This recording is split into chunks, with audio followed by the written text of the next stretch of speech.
Pemuda itu memutar tangannya dan piring makan berubah menjadi tas kerja dalam sekejap, kemudian mengganti sepatunya dengan cepat dan ia langsung menjadi pekerja kantoran di bank. Setelah melewati area kantor, pemuda tersebut segera membuang pakaiannya ke tempat sampah lalu menyamar sebagai pekerja maintenance dan menyelinap ke ruang pengawasan.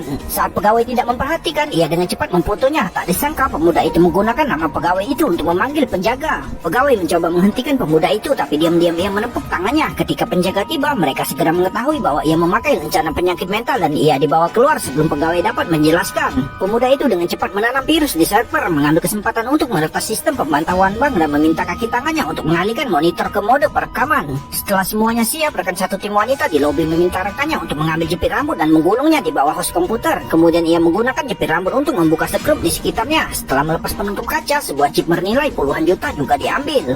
Pria itu segera menempelkannya di kartu remi dan kembali seolah-olah tidak terjadi apa-apa. Namun pengawas bank ingin memeriksa beberapa orang. Pemuda itu menggunakan kecepatan tangannya untuk menjaga kartu dari titik buta pengawasan. Tangan pria itu sangat cepat hingga petugas keamanan tidak menemukan apapun. Di saat petugas memeriksa bajunya, pemuda itu segera melemparkan kartu tersebut kepada rekan satu tim di sebelahnya. Setelah menerimanya, ia segera menyembunyikan kartu tersebut di lengan baju lalu membiarkan menyelinap ke dalam bajunya. Kemudian ubah posisi kartu dengan memutar badannya. Setelah gadis di sebelahnya selesai diperiksa, ia segera mengambil kembali kartunya. Gadis itu lewat tanpa suara menginjak kartu di bawah sepatu hak tingginya, lalu berpura-pura terjatuh dan dengan mudah mengambil kartu itu di tangannya. Pada saat ini wanita tersebut hendak menjalani pemeriksaan putaran kedua dan ia menyembunyikan kartu tersebut di dadanya sambil berbalik sehingga ia lolos dari keamanan. Kemudian ia dengan sengaja menampar pantat penjaga dan kartu itu tersangkut di ikat pinggangnya. Melihat hal tersebut, rekan satu timnya langsung melepaskannya dan menyembunyikannya di tangan mereka lalu berpura-pura bersin dan memasang karet gelang di kartu tersebut.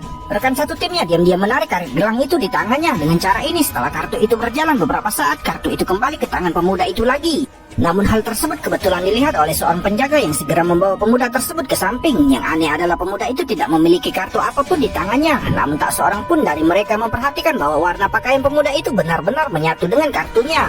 Saat sekelompok dari mereka hendak memasuki pos pemeriksaan keamanan, pemuda itu dengan cepat melemparkan kartunya kembali, sementara wanita itu melemparkannya lebih keras ke udara. Akhirnya kartu itu sampai ke tangan orang ketiga yang segera menyembunyikannya di topinya. Melihat hal tersebut, rekan satu timnya segera menanyakan keamanan dompet mereka. Rekannya berusaha menarik perhatian, pria itu mengambil kesempatan untuk membuang kartu itu. Saat dompet membunyikan alarm, kartu itu juga terbang ke pakaian wanita tersebut. Mereka semua mengira itu adalah suara alarm dari dompet dan sama sekali tidak menyadarinya.